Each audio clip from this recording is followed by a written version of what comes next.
Já é a terceira vez que eu venho aqui na frente, eu esqueço de ligar o microfone. Me desculpe mais uma vez, boa noite a todos. Boa noite. Sejam todos muito bem-vindos à casa do Senhor. E também aqueles que estão assistindo via online, todos aqui podemos sentir a presença de Deus. Hoje o tema ele vai ser um tema um pouco complicado. Quando eu estava pensando no que falar hoje, me veio à mente um tema. E eu coloquei Deus à prova, para falar, não, se é esse o tema que o Senhor quer que eu fale, eu vou te fazer um teste com você. O conjunto ele tem uma música que o nosso maestro ele não gosta dela tanto. E eu falei, se eu perguntar para o nosso regente e ele aceitar cantar essa música, então é esse o tema. E eu mandei mensagem para ele na segunda-feira à noite. E na segunda-feira à noite ele falou, tudo bem. Até achei estranho cometer com a Cília. Falei, uai, eu tinha certeza que ele ia pelo menos dar aquela brigada, daquele contraponto. Será que esse é um tema muito bom, esse é um tema legal para se falar, principalmente numa quarta-feira à noite? Aí, mas nada disso aconteceu. A única coisa que aconteceu foi ele falou, tudo bem, podemos cantar de cima. O nome desse hino é o título do sermão, Justo é o Juiz.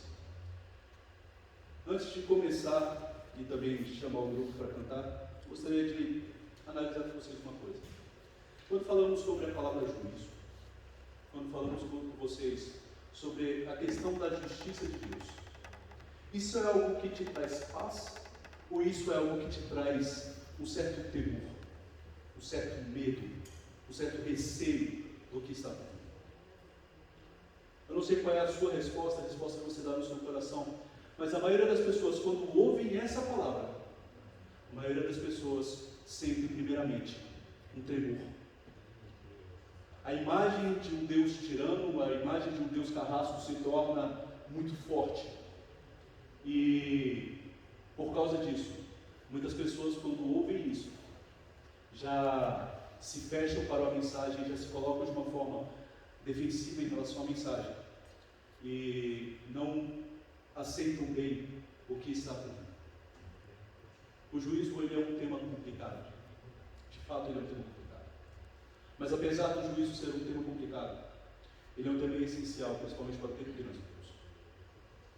A mensagem de um Cristo que está voltando é uma mensagem que nunca poderia ser vista com temor, mas deveria ser vista única e exclusivamente com amor. Hoje com vocês eu gostaria de fazer uma análise, mas mudando o foco. Ao invés de olharmos para o que é o juízo, eu queria que vocês olhassem para quem é o juiz. Porque essa é a parte mais importante do juízo. Na verdade, essa é a essência de toda a palavra de Deus.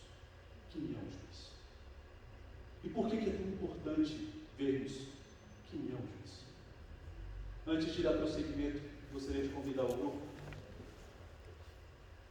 Eu gostaria de pedir encarecidamente que vocês prestassem bastante atenção na letra, porque a letra da mensagem que o grupo irá cantar fará parte do sermão como um todo. Então, se vocês puderem, meditem um pouco na letra e tenham em mente o que está sendo dito.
Eu não sei quantos puderam acompanhar a letra da música, até porque a letra é bem longa, mas a letra da música diz o seguinte: nós nos encontramos no céu, e quando estamos ali, nós começamos a olhar ao nosso redor e começamos a perceber todas as coisas que estão ao nosso redor. Só que em determinado momento a gente começa a olhar e começa a sentir falta de algumas pessoas que nós tínhamos certeza que estariam ali. E ao mesmo tempo que nós olhamos e sentimos falta dessas pessoas, aparecem algumas outras pessoas que a gente acreditava que não poderiam estar ali. Então, a imagem que está trazendo aqui é uma divisão de dois grupos. Aquele grupo daqueles que estão no céu e que aceitaram esse convite, e o grupo daqueles que não estão ali, a gente não sabe porquê. E a gente não sabe porquê e colocamos nas mãos do juiz a decisão, a certeza de que ele tomou a decisão correta em relação ao que ele fez em relação a Deus. Quando a gente olha de uma forma crua, parece uma mensagem muito dura. Parece uma mensagem que coloca de uma forma, uma decisão, uma questão ali, de uma forma bem dual. E essa questão bem dual às vezes parece até um pouco cruel. Mas o que eu queria ouvir com vocês hoje são algumas expressões que estão nessa música, para você entender como essa música ela guarda dentro do seu âmago e como o juízo em si guarda também dentro do seu ser uma graça misericordiosa, maravilhosa de Deus. No trecho central da música diz o seguinte: mas eu sei que Deus foi justo e fiel. Vocês conhecem algum texto bíblico que fala sobre Deus sendo justo e fiel, utilizando essas duas expressões? Qual? Se confessardes os vossos pecados, ser fiel. Deus é Fiel e justo para quê? Perdoar. Para perdoar os seus pecados. Interessante, porque a Bíblia está colocando em diversos momentos a questão da justiça de Deus e do juízo divino sob uma perspectiva completamente diferente da que estamos acostumados. A Bíblia por diversas vezes coloca a justiça de Deus, o juízo que dele vem, de uma perspectiva de um Deus misericordioso, amoroso, um Deus que está interessado na salvação das pessoas. Então, em relação à música, eu vou começar da parte que fala sobre aqueles que estarão ali, mas que a gente não sabe por que chegaram até lá. Gostaria de convidar vocês para abrir o livro de Jonas. Jonas capítulo 1.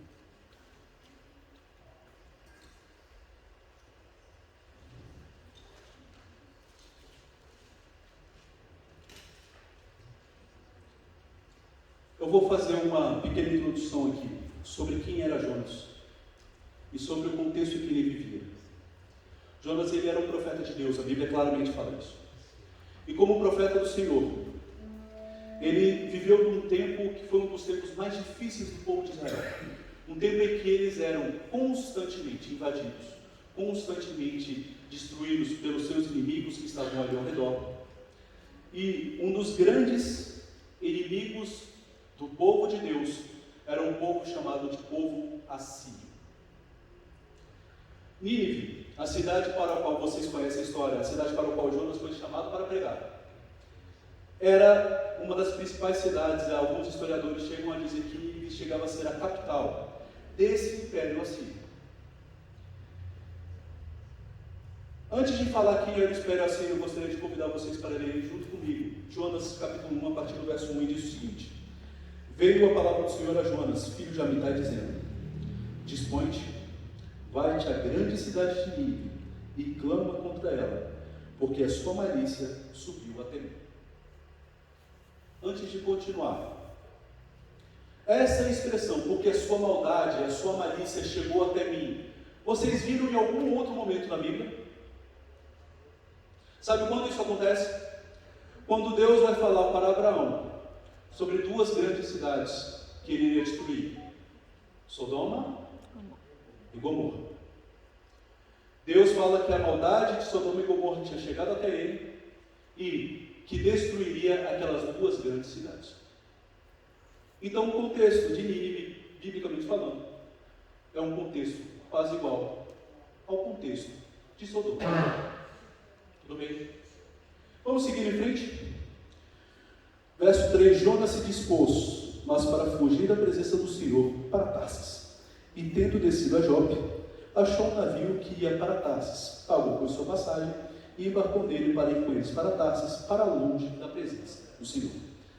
Então, Jonas recebe uma mensagem: olha, vai naquela grande cidade, a cidade de Nínive, e você vai falar para essa grande cidade: vocês serão destruídos. Para quem conhece a história, já sabe que na verdade Deus dava um prazo para destruir a cidade de Nínive. Que prazo era esse? 40 dias e a cidade seria destruída. Só que Jonas ouve essa mensagem e ao invés de ir em direção a Nínive, ele vai para Tarsis. Se vocês olharem o mapa, vocês vão ver que Nínive estava dentro do continente, para dentro do continente. Tarsis era uma cidade que você precisava atravessar o mar Mediterrâneo para chegar até lá. Ou seja, era o lado oposto daquela que Deus tinha mandado Jonas ir. Mas a grande pergunta que é a seguinte: por que Jonas foi embora? Falei no início, Jonas era um profeta de Deus. Jonas era alguém que ouvia a voz do Senhor. Só que agora, ao invés de obedecer à voz de Deus, como provavelmente tinha obedecido a sua vida inteira, Jonas decide ir no lado oposto da vontade de Deus. Aí vem a questão que eu falei sobre o contexto de quem eram os assírios. Como eu falei no início, o tempo em que Jonas viveu era um tempo muito complicado. Era um tempo em que Israel como um todo, Judá, todos os reinos estavam sendo constantemente invadidos. E um dos grandes inimigos eram esses assírios. Só que os assírios não eram um povo que a gente consideraria hoje um povo legal, um povo gente boa, um povo bom. Pelo contrário, eles eram um povo extremamente sanguinário. Eles eram um povo que fazia mal para as outras pessoas. Para vocês terem uma ideia, as entradas das grandes cidades dos assírios eram cercadas por caveiras de pessoas que eles tinham matado. E nos altos dos montes, além das caveiras das pessoas que tinham sido matadas, existiam pessoas penduradas e empaladas naquele local para eles mostrarem a força do Império. Imagina você, como pensando nos seus compatriotas, verem uma cidade cheia de caveiras de pessoas que você possivelmente conhecia. Uma cidade cheia de questões ali, cheia de pessoas que morreram sofrendo, e que essas pessoas possivelmente seriam seus compatriotas. Mais do que isso, possivelmente a Bíblia não fala isso, mas é muito possível que isso tenha acontecido. Até mesmo membros da família de Jonas podem ter sofrido igual a eles. Como você se sentiria em relação a um povo como esse? Se você for um pouco como eu entendo muito Jonas, porque eu não gostaria que esse povo fosse salvo. Pelo contrário, eu gostaria que esse povo fosse literalmente destruído. Como não dá tempo de ver a história inteira, Jonas tenta ir até Tarsis. No meio do caminho tem um temporal, ele é jogado no mar 3 dias e 3 noites na barriga de um peixe, e ele volta para a praia e agora decide ouvir a voz do Senhor.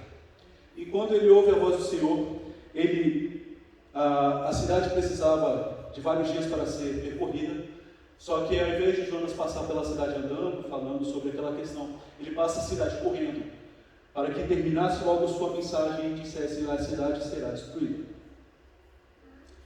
E vem agora capítulo 2, Verso 5. A grande tragédia de Jonas. Diz o seguinte: os ninivitas creram em Deus e proclamaram o jejum e vestiram-se de panos de saco, desde o maior até o menor. Chegou esta notícia até o rei de Nínive. Ele levantou-se do seu trono, tirou de si as vestes reais, cobriu-se de pano de saco e assentou-se sobre cinza. E fez proclamar e divulgar em Nínive, por mandado do rei e seus grandes, nem homens, nem animais, nem bois, nem ovelhas, provem coisa alguma.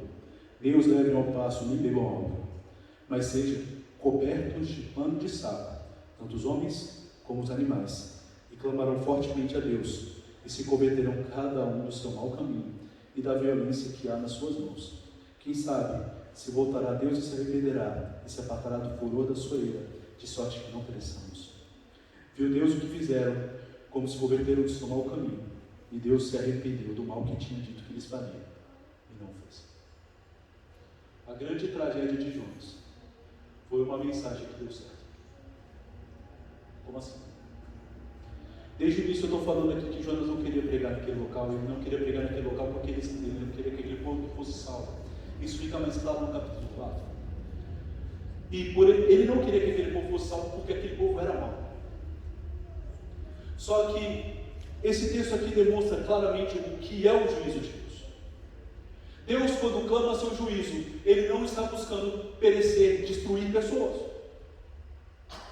Deus, quando clama seu juízo, Ele está buscando arrependimento das pessoas. Deus, quando clama seu juízo, está buscando que as pessoas acheguem-se a Ele e recebam o perdão que dele veio. É interessante que Jonas não queria aceitar isso, mas os ninivitas, mesmo tendo recebido o profeta que não queria salvá-los, eles entenderam. Eles tanto entenderam que eles proclamaram um jejum. Eles tanto entenderam que eles agora mostraram diante de Deus: nós mudamos. E agora, como nós mudamos, o seu chamado ao arrependimento deu certo. E agora, Senhor, já que nós nos arrependemos, por favor, nos perdoe. Entende como funciona o juízo de Deus? Nós falarmos que o juízo de Deus está chegando, não é para dizer para pessoas: ó, sabe você vai queimar no mar do fogo do inferno. Não é esse o propósito de Deus. O propósito de Deus é falar: olha, eu estou voltando, venha até mim. Achegue-se até mim para que eu possa salvá-lo. A mensagem do juízo é uma mensagem de salvação e não de destruição. A mensagem do juízo é para dizer para pessoas que elas ainda têm uma possibilidade de serem salvas pelo sangue de Jesus. Foi isso que aconteceu com Jonas, e Jonas não aceitava isso. Mas agora eu vou fazer uma pergunta para vocês, que talvez vocês estejam perguntando: mas por que você está falando disso no culto de quarta-feira? A mensagem do juízo, ela tem um segundo efeito em cada um de nós. Quando nós percebemos que Cristo está voltando e que precisamos estar preparados para esse dia, surge em nosso coração um sentimento de urgência. Surge em nosso coração o sentimento de que essa mensagem precisa ser pregada principalmente para as pessoas que são os nossos queridos. Porque essas pessoas nós desejamos do fundo do nosso coração que estejam a eternidade junto de nós. Eu vi um vídeo hoje, eu não ia falar sobre esse vídeo até porque ele me emocionou muito. Se eu chorar um pouquinho, eu peço perdão antecipadamente. Mas um ator conhecido chamado Andrew Garfield, ele perdeu recentemente a sua mãe. E ele estava dando uma entrevista, e ele falou uma coisa que eu achei simplesmente fantástica. Ele disse o seguinte: ele falou, nossa, como o entrevistador pergunta para ele como a arte dele ajudou ele a superar esse momento difícil. Quem já perdeu um ente querido sabe como é difícil superar esse momento, e talvez você nunca supere. Aí ele disse uma coisa que eu achei fantástica: sabe essa dor que eu sinto? Sabe, essa dor que está no fundo do meu coração? Ela é boa. Aí todo mundo fica meio assustado: como assim ela é boa? Ela é boa porque isso mostra que o amor que eu tive pela minha mãe ainda está vivo. Isso mostra que o amor que eu demonstrei para ela ainda está vivo. E mais do que isso, eu ainda tenho muito amor para dar para ela.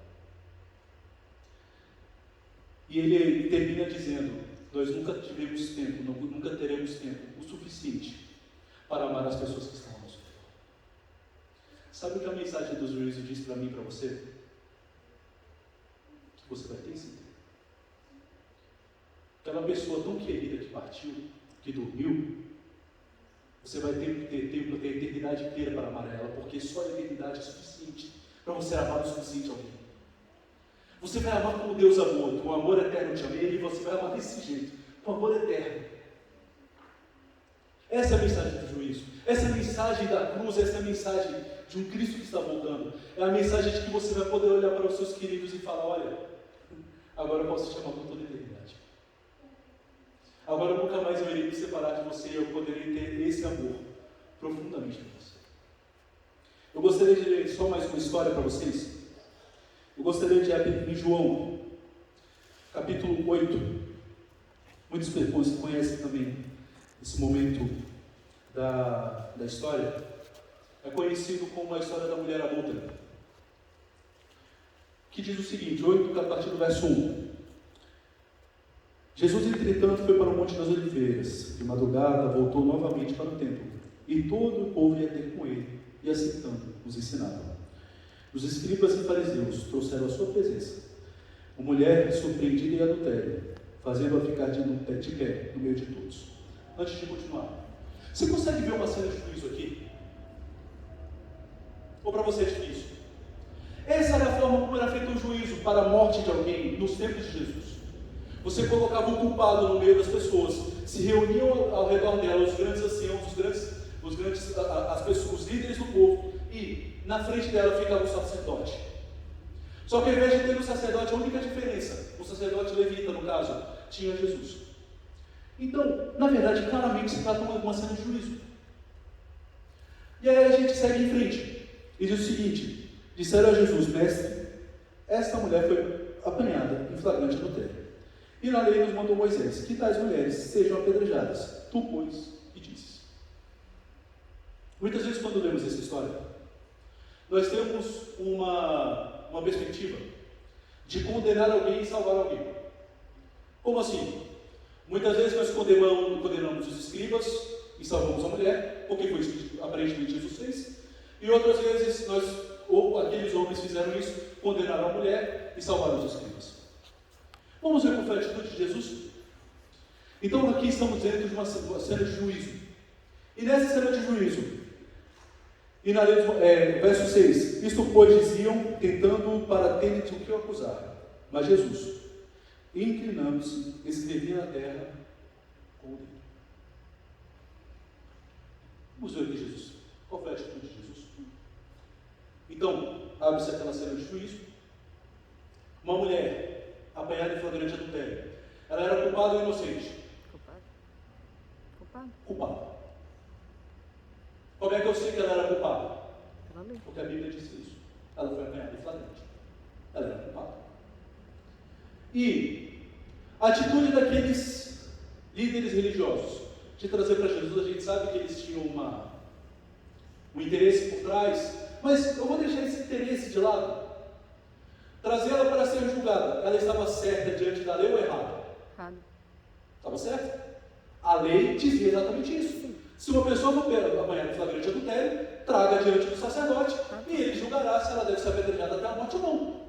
Interessante que todos os crimes, exceto aqueles dignos de morte, eram julgados pelo juiz. Mas aqueles que eram para a morte, o sacerdote era quem fazia isso. Por quê?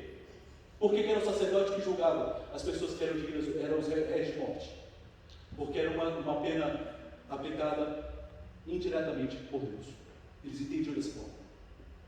Então, os juízes eles eram o poder civil, enquanto os sacerdotes eram o poder religioso. Juízes, depois é o rei. Vocês conhecem a história de Salomão, vocês veem várias vezes ali como os reis, eles tinham esse poder de julgar o povo. Então, só que Jesus começa a escrever na terra. O que Jesus escreveu na terra?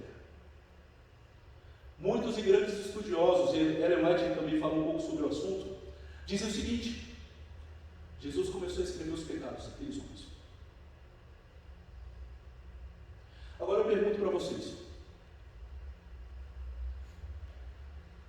por que Jesus começou a escrever os pecados daqueles homens? Vamos seguir em frente e obter a resposta? Verso 7. Como insistisse na pergunta, Jesus se levantou e lhe disse: aquele que dentre vós estiver sem pecado, seja o primeiro que atire. Uma cena de juízo se assentou. Jesus agora traz a sentença: aquele que estiver sem pecado, dentre todos vocês, que atire a primeira pedra. E nós conhecemos o restante da história. Começando pelos mais velhos até os mais novos, eles largaram as pedras e foram embora. Aqueles homens sabiam de seus pecados. E agora, olhando para a terra, eles percebiam que Jesus também sabia de seus pecados. Mas o que muitas vezes nós não percebemos, qual era o interesse de Jesus nesses homens, nesses escritos. Por que Jesus escreveu na areia os pecados deles? Porque da mesma forma que aquela mulher, o juízo estava sobre as suas cabeças. Eles mereciam igualmente a morte. E da mesma forma que aquela mulher poderia sair dali perdoada, eles também poderiam. Então Jesus, ele não condenou um e salvou o outro. Jesus é muito mais impressionante que isso. Jesus salvou um e ofereceu a salvação. A cena de juízo continua. Jesus, ele torna a escrever no chão. Aí vem o verso 10. Erguendo-se Jesus e não vendo a ninguém, mais além da mulher, perguntou-lhe: mulher, onde estão os teus acusadores? Ninguém te condenou? Respondeu ela: ninguém, Senhor. Então Jesus lhe disse: nem eu tampouco te condeno. Vá e não peques mais. Jesus podia condenar. Jesus não tinha pecado. Mas essa é a essência do juízo de Deus. Uma graça que nós não somos capazes de explicar. A mensagem do juízo é uma mensagem que é para trazer pessoas ao arrependimento, independentemente de quem elas são. O perdão de Deus está disponível para mim e para você, não importa quantos pecados nós cometemos. O maior criminoso do mundo, ele tem perdão de Jesus. A pessoa mais distante que possa estar da cruz é a pessoa que é objeto do amor de Deus. Eu gosto muito da história de Manassés, por causa do tempo eu não vou falar sobre ele, mas é interessante que Manassés é uma das descrições que a Bíblia faz de um dos reis mais maus que apareceram na história de Israel. É alguém que simplesmente é execrável do ponto de vista da história. Para vocês terem ideia, ele ofereceu seus próprios filhos em sacrifício. E um sacrifício que era uma forma extremamente cruel, que se colocava as pessoas dentro de uma estátua de bronze e deixava aquela pessoa fervendo ali dentro. Manassés era alguém que aos olhos humanos não teria nenhuma salvação. Só que em um determinado momento da vida, Manassés é levado cativo. E quando ele é levado cativo, ele lembra que Deus existe. E da sua lembrança de quem era Deus, o que Deus faz? Perdoa aquele ser execrável aos olhos humanos. A mensagem do juízo, ela tem esse poder de nos tirar desse local, dessa zona que muitas vezes nos colocamos, de um meio termo. E nos colocarmos diretamente nas mãos de Cristo. A mensagem do juízo tem esse poder de nos levar diretamente aos pés da cruz, quase que de uma forma mais dura, mais forte, mais direta. Por isso que a mensagem do juízo é importante. A mensagem do juízo, ela tem essa questão que nós devemos entender hoje, dessa urgência dessa mensagem, e como os nossos queridos precisam ouvir também. Você deseja ver pessoas no céu? Você deseja poder amar essas pessoas por toda a eternidade? Você deseja olhar para essas pessoas todos os dias e ter cada dia mais amor para mostrar por elas? Se é esse o seu desejo, eu tenho uma mensagem urgente para você. Cristo está voltando. O tempo está passando.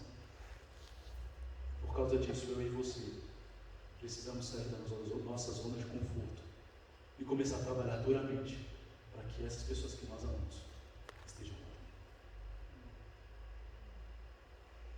lá. Agora, respondendo uma pergunta que talvez você esteja se fazendo e que eu não respondi ainda.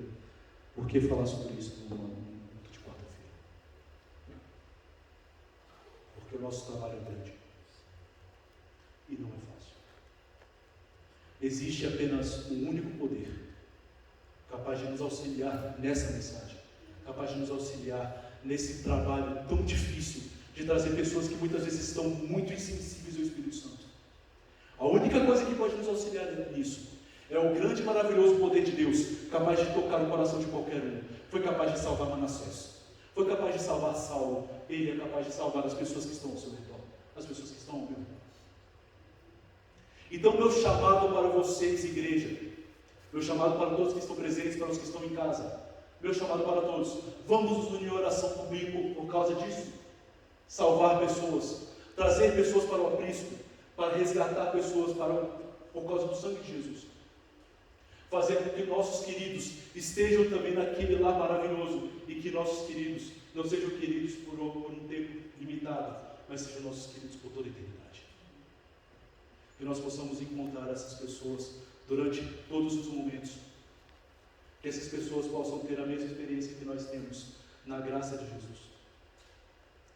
Essa mensagem ela não é apenas bonita, essa mensagem é maravilhosa. É a mensagem de um Deus que está voltando para salvar a mim e você. É um Deus que está voltando para salvar a mim, a você e a todos os nossos filhos. Mas agora devemos sair da nossa zona de conforto. Devemos agora nos levantar para pregar essa mensagem de graça, de amor e salvação. Gostaria de chamar o grupo para cantar o hino final. Hino final não, desculpa. Hino do final do grupo, gente, desculpa.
Minha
encerrar hoje, eu já passei até bastante do meu horário. Gostaria de fazer um último convite para você. Cristo está voltando. Gostaria de te convidar para que nós estejamos todos lá juntos dos nossos queridos, dos nossos amados, lado a lado por toda a eternidade. Que nós possamos viver o amor de Cristo todos os dias. Que nós possamos demonstrar esse amor todos os dias para as pessoas que partiram e para aquelas pessoas que hoje fazem parte da nossa história. Eu tive a sorte de ter pessoas maravilhosas ao meu redor. E eu quero ver essas pessoas no céu. Eu quero ver essas pessoas e viver com elas eternamente no céu. Quero que você tenha esse mesmo desejo de fazer pessoas viverem eternamente ao seu lado, naquele lar celestial que Cristo tem preparado para mim e para você. Amém. Que Deus os abençoe. Vamos entoar em pé então o hino Lado a Lado de número 492.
Curvemos nossas frontes para falar com Deus.